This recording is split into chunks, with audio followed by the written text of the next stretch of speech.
Fuck. Excuse my language, it's here. God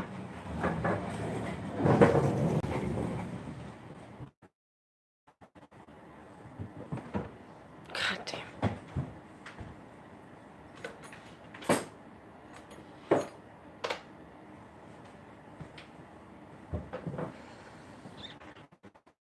I don't even know if that's gonna work. Okay. Let's just maybe.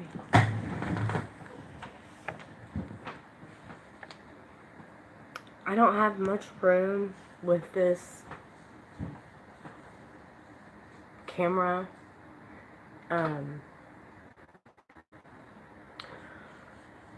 I just would love to come on here, and I don't know if y'all can chat while I'm on here. I'm always looking weird, like at the X, okay?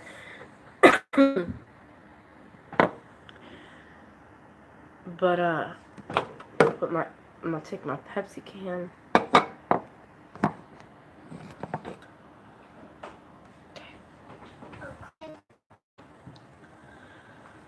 I just want to take a moment to really understand and have some silence and just. There's my daughter. Beautiful baby. Hi. Okay. I don't like my kids on YouTube videos for various reasons. I don't like to take pictures of my kids and put them on the internet 24/7 for various reasons. It's a lot of perverts out there. It's a lot of people that, don't care about children or if they're okay. So, with that being said, I try to keep them off. So don't be like, oh, she's dismissing her children. Start judging me. No, that's not it. I have a question, though. Do I have a receding hairline? Real talk, though. You can be by yourself and be the happiest person in the whole entire world. Because you know why? I'm not even trying to be factual right now. I'm a very upset person.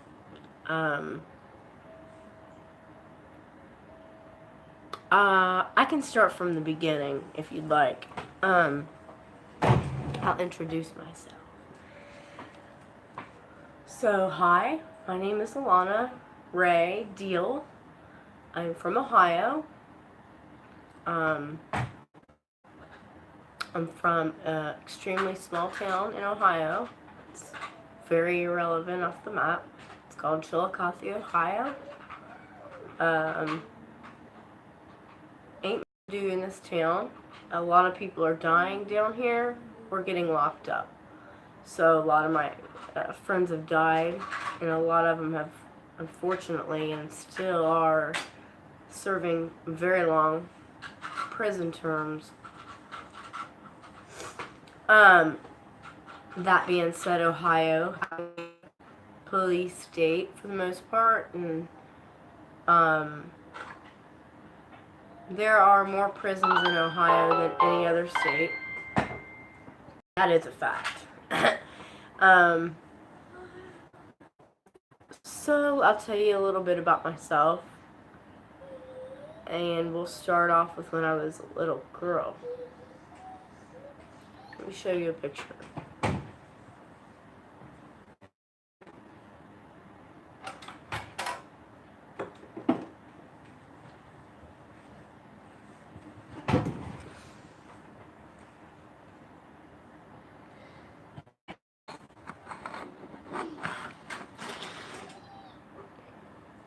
See that little girl?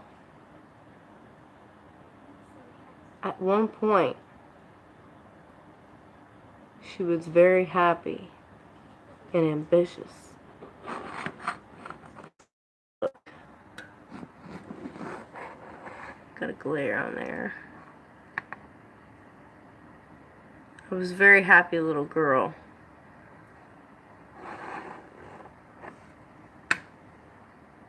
And then came adolescence. And then came experimentation.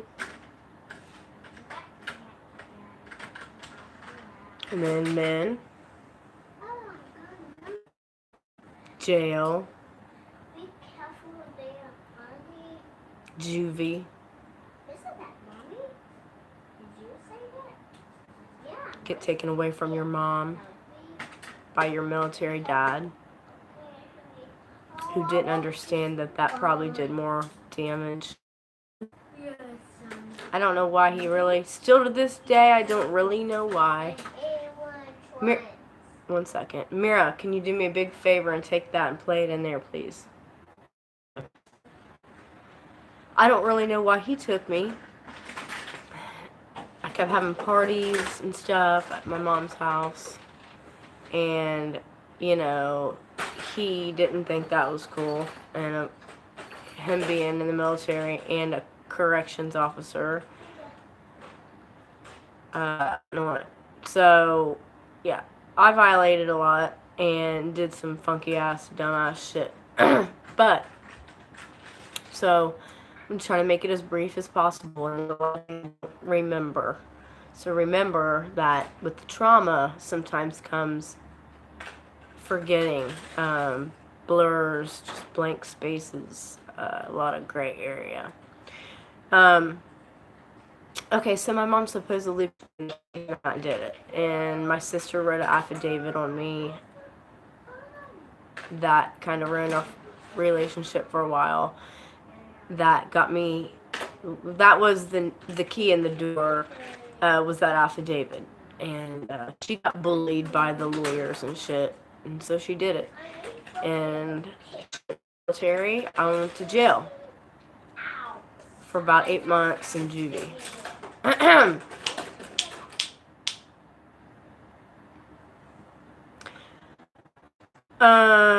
While I was in jail, I just built more anger up towards that. My sister and my dad. And my dad would come to visit me, and I would just cross my arms, just, I got nothing to say to you. Put me here. And, he would try to talk about my sister, and I was like, I don't give a fuck. Don't want to talk about her. So I stayed in juvie till they found me a bed at a detox center. These people act like I was smoking crack or doing heroin or meth or anything extreme. I was doing coke. I was doing that often. And I had my experience with a lot of different pharmaceuticals. I'm allergic to codeine, so with the pain pills, didn't do that. Didn't go down that route, but with the nerve pills, yeah. Okay, a lot. I'm prescribed them now. Isn't that crazy? Back to where we're getting at. Okay, so then I turn 18. Oh, first of all, I go to this alternative school, and it's pure hell. It is, put it this, I'm not going to explain it because it would take, I don't know how long I'm allowed to be on here. But point blank, it's shut down now because of cruel and unusual punishment to children. It was called Crossroads Center for Youth. Look it up. Maybe you'll find something on it. There were officers there that had hit on me. I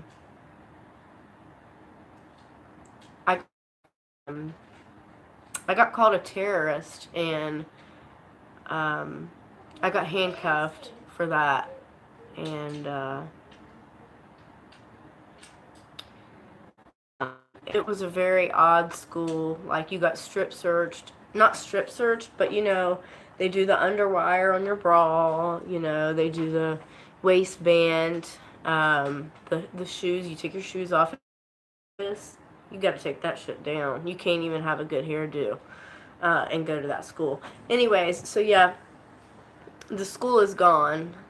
Never will return again. With that being said, also, when I did turn 18, I legally had to give me up. So I came back down to Chillicothe, and I got back on my bullshit. And at 19, 18. So a lot of my youth, a lot of them years were gone. Gone. He's 10 now. So eight more years. An adult able to make his own decisions. That within itself is another subject. His dad tried to kill me. And the neighbor heard him say that he could do that, and he was choking me, all that, because he thought I had cheated. It's always because somebody thinks I'm cheating. Always. I don't understand this shit. Like, you must really just be a guilty person to constantly accuse somebody of cheating. So anyway, my next door neighbor happened to be a fireman, whatever the fuck. And we had our door cracked because we was smoking. So we had the back door cracked, like this much literally. And all it took was for them to hear him say, "I'm going to kill you," or "Bitch, I'm going to kill you," whatever it was. And he was serious, because he was, at that point, he was choking, and everything was black, and I heard broken glass, like, in my face, in my ear. So, okay, so he tried to do that. Police come, and that's just, my face was all bruised, went to the EMS, all that shit. Done with him, okay?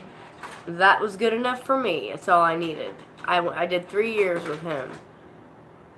And it was the most abusive 3 years I had ever spent. And I don't know if I was punishing myself, self-harm, for the mistakes that I have made because of things that I did whenever I was in active use, okay? When I was younger, which I shouldn't keep thinking about anyway, right? So, when I get back, like I said, I got pregnant, bad situation, ended up leaving, ended up going to my girls, still young, so started doing ecstasy. We would pop and we would go up to the club and whatever. And just eventually it just got to be a day and where you didn't want the roll to stop. So, it got ugly.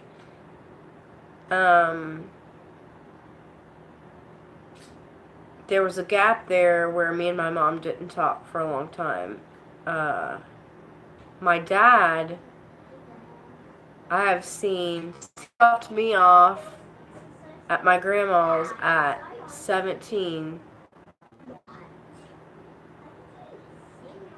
or 18. I have seen him twice since then. And I'm 28, about to be 29.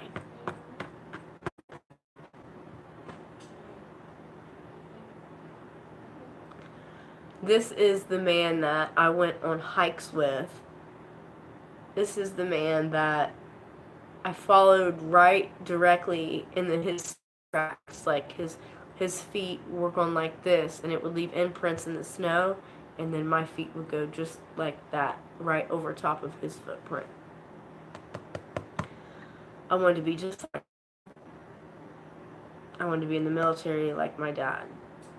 I wanted to do everything like my dad. And then he left me, and he's not talked to me since. And it kills me.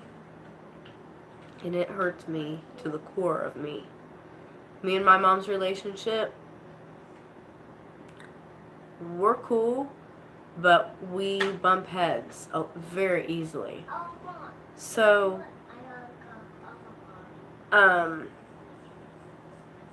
then I get with some losers that just got out the joint.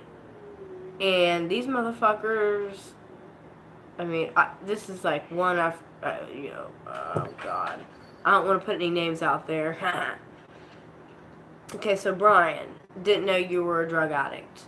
Didn't know shit about the dope game at the time. Found out he was a heroin addict. Found out he stole a bunch of shit. It was all bad. Mom got pissed. People got blamed that didn't do nothing. And then I got with Stefan. So he was a very, very abusive kind of out there groovy guy. He did a little too many X pills back in when we were like 16. But anyway, needless to say, he was very crazy too, and he broke my nose. Like, it was just all bad. These are men that I thought loved me. He would tell me he loved me, but you know, there was a point in time when I don't want to incriminate nobody. I'm not gonna say that. But yeah, we fought physically. We fought, and I had to defend myself in a lot of cases. So I mean, there was points and times where I'd find a bitch's number on his phone, and I would just come up with stairs with a knife, all kinds of dumb ass shit. And it just begun. It was like not worth it. It was like, I'm out here being loyal, loving you, loving every minute with you. We got a connection, and you're out here fucking the nastiest bitches ever. Like, why? You could have kept it clean, but you want to fuck dope fiends and Section 8 bitches and stuff. Like, no offense. Like, Section 8's for those who need it, but I mean, Section 8 donuts and all, but ew. Okay, so after him, I get with somebody. Hold up.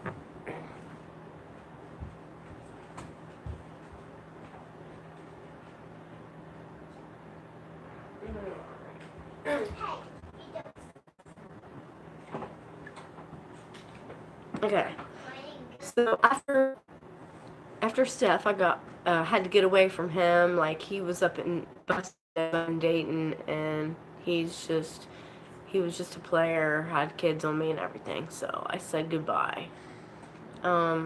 He was doing too much anyway. Got locked up for about 10 years. I mean, I'm not with it. I don't think he should be locked up, but I mean, you did some fucking dumbass shit with some dumbass idiots. So, anyways, I come to a point, and I hope you guys can follow my point. I have ADHD, so it's really extremely hard for me to focus a lot. And I've got a lot to say, and I love people. I love people that are good and that got good intentions, and I like people that have had the worst situations but come out on top, loving people still able to give a compliment, put your hand out and say, hey, you look beautiful today. I'll be saying it to people I don't even know, and they won't say nothing back, not a thank you or anything, and I don't care. I could give a shit less. You're still hot. You still got a banging ass. Still okay. But okay, so let's get back to the guys. So then I get with somebody else, and I'm not going to disclose his name right now, but it's a very common name. This is I've been told my grandpa, him being a Scottish Rite Mason, I've been told that he was a wizard, and that, my mom, like, I've been told that, like, he has, like, sex cults and all kinds of, like, I don't know, like, the narcissist that I'm telling you about right now, has broken me down so far mentally, that I don't know who Alana is. I don't know where to find her. And I don't know how she's going to do what she needs to do, but I know she's going to do it. I feel it in my heart. Let me get a little closer. I feel it in my heart, because I have a heart. I know I can do this. I want her back. I'm trying to find this little girl.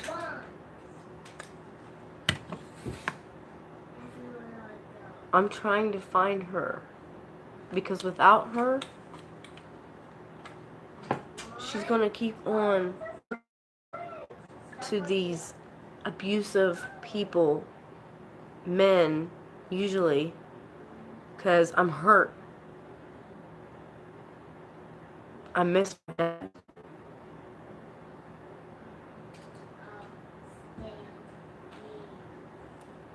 I miss my grandparents that won't have anything to do with me because of the interracialness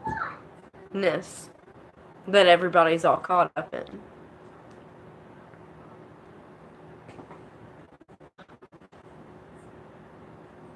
I'd like to just have lunch with my dad before he dies.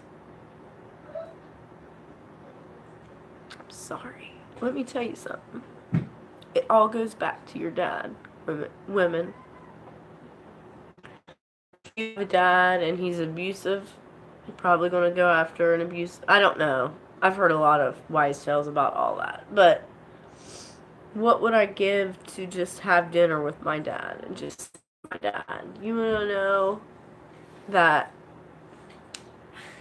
I still look up to my dad? Do you know that when I was in elementary school, my dad would come to pick me up in his military uniform, and I was just so proud. And I was just like, that's my dad. They would be like, oh, Alana Deal to the office. Alana Deal to the office. Excuse me. And I would come to the office, and I would dad from afar, and just not want to say I think my dad's cute, because that's weird, but handsome. And very well better and professional looking. And that stuck with me. And I always told myself, I'm going to be something like that. It's not too late. It's not too late. You know, I don't know why my dad, here's another story I'll tell you.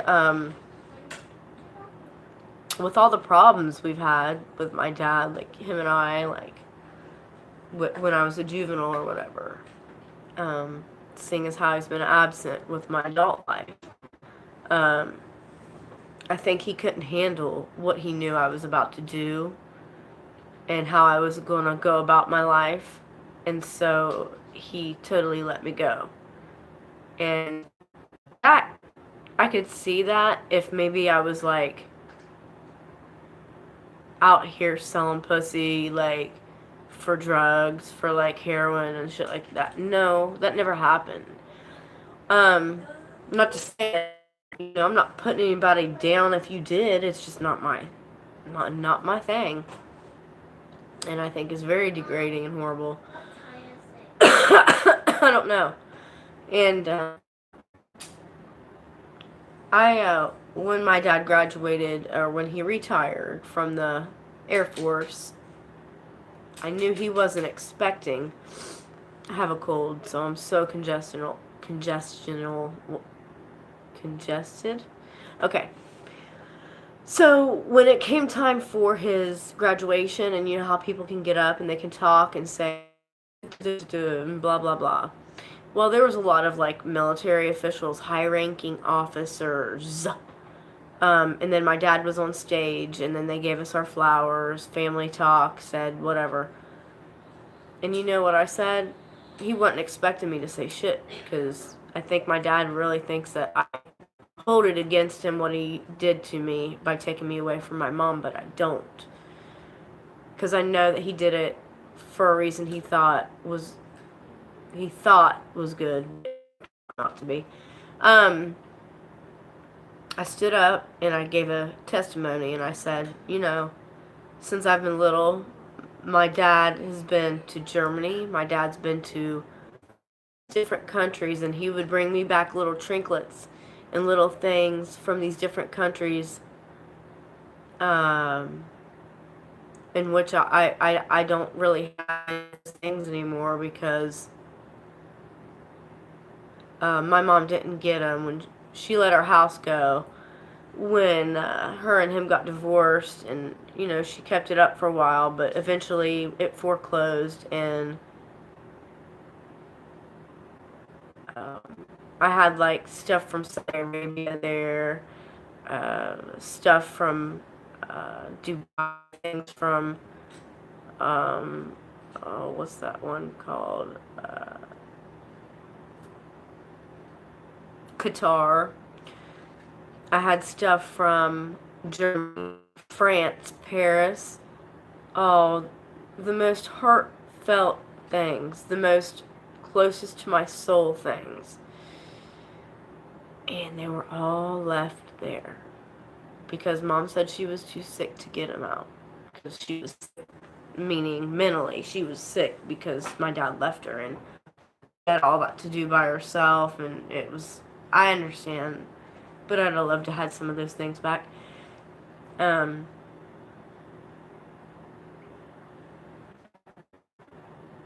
I gave the testimony, and my dad cried because he wasn't expecting it. Wasn't expecting me to applaud him, basically. I respect my dad. Still to this day, I won't use the F word around my dad. I might say other words, but not the F word.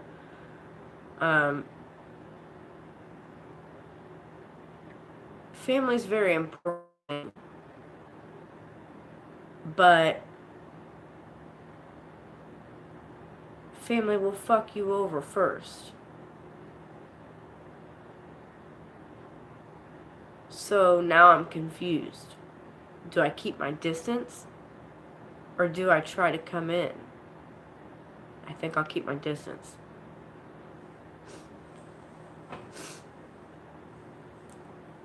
So she has daddy issues, is what it boils down to. That might be true. Might have some PTSD too. That's okay. I'm not to be called a mental patient because I have postpartum and post-traumatic stress disorder. I get called a mental patient.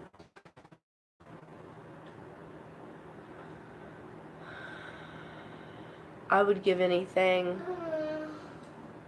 for eternal love and happiness. I would give anything for eternal love and happiness, not for just me, but for definitely my kids, for my mom. I want people to be happy. I want it not to be materialized. I want people to be happy because they woke up. I want people to appreciate me. I want people to drive cars that never had a car. I want to go give some home-cooked food of mine to somebody that's homeless, that can't cook. I want to invite them here to eat. Let's brainstorm. Let's all make a change. Let's do this. Because obviously it's up to us. I'm so stressed out, y'all. I've lost some weight. Look at this. I weigh 135 pounds now. I did weigh 150. Look at this. I mean, I was trying to lose that little pouch right there, but, I mean, yeah, I'm losing weight. It'll come back, though, and it'll come back in muscle. As fuck. So, I love everybody. If anybody feels like they can confide in me and want to, please do. I don't judge. I'm not here to judge you. I'm just trying to figure out what and how to be successful without ruining everything. how to be successful without becoming materialistic, how to be successful without um, extra shit. I wouldn't give a shit if I was working at Dollar General. If that would pay the bills, I would do it and wouldn't be scared. But unfortunately, you gotta have something better than that. And my calling is with people. And this I know, for the Bible told me so. No. But I do know that my calling was to help either, not just women, men too. I want to hold you. I want to hug you. I want to give this to you. I want to give my spirit to you. That's a lot. That's offering a lot. I'm putting my soul out there for you. I don't do that. I don't let just anybody in, and I don't let just anybody feel this energy. It's a lot. I got a lot of energy. A lot. So, like, if we start talking, it might be hard for me to shut up. You might have to be like, shut up. Listen. No. No, I'm going to want to listen to whatever it is that you have to say. And I am personally putting myself out here for anybody who's in pain or agony, anybody that's lost in love, anybody that's straight up done, suicidal. I don't even care if you've got a plan to carry out, call me and tell me about it. I'm just a regular girl from a regular ass town, about as basic as they come, with the most personality ever. And all I want to do is expose all my happiness and let it shine. That's all I want to do. I want to let it shine. I want to help people through my struggle. I have it hard right now. I'm not going to get on here and perk. I don't got Gucci nothing. I don't want Gucci nothing. I ain't got no Prada.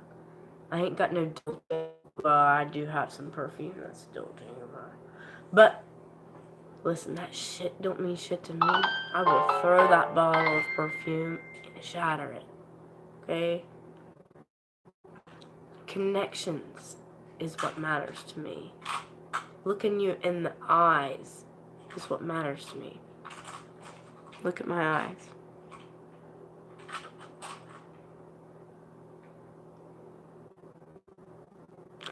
I mean no harm. I only mean good. Can somebody vibe with me? Can somebody vibe on the positive spirits?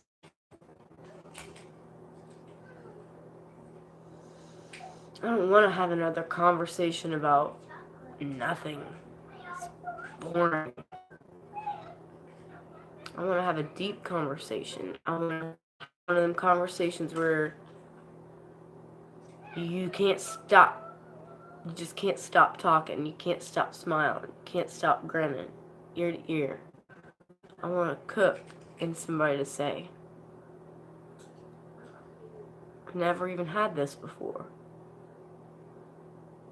You know, I don't want to be racially profiled against. However, I've been handcuffed and told I was a terrorist. I've been pulled over. That's another topic. I got pulled over with my... I'll just be straight. I was visiting my boyfriend at the time in a penitentiary, and we got pulled over, and I was with two other... I don't want to say black. I hate that. I hate to say black or African because Israelites. Well, wait, did I say something wrong? What? Oh, anyway, So, since I was in the car with some people of color, and I was the only Caucasian looking, they pulled us over. They asked who they was tricking me out to, and all kinds of crazy shit. It was crazy. Asked me was I on, just the whole nine. That'll be another subject that we talk about for real, because I want to let people know that even though my skin color looks white, I have got South Asian in my DNA, in my DNA, German in my DNA, a lot of other things. Okay, so by all means, call me a pink bitch all you want, which is what my baby's father calls me. Um, Whatever. It doesn't hurt my feelings. It just makes me feel sorry for you. I have different ethnicities than you do. Okay, but the pulling over because I looked white and they looked black, that is the most fucking challenged thing I've ever had to deal with. And I told them police, I said, don't do this. I said this could get real ugly. I hope somebody gets something from this. I love you all.